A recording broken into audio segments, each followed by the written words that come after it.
steady. Okay. Up.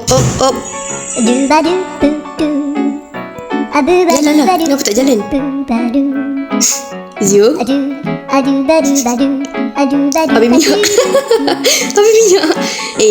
Ini slate Obi. Mana ada minyak? Tak ada minyak. Sabar. Jangan bertembung. No.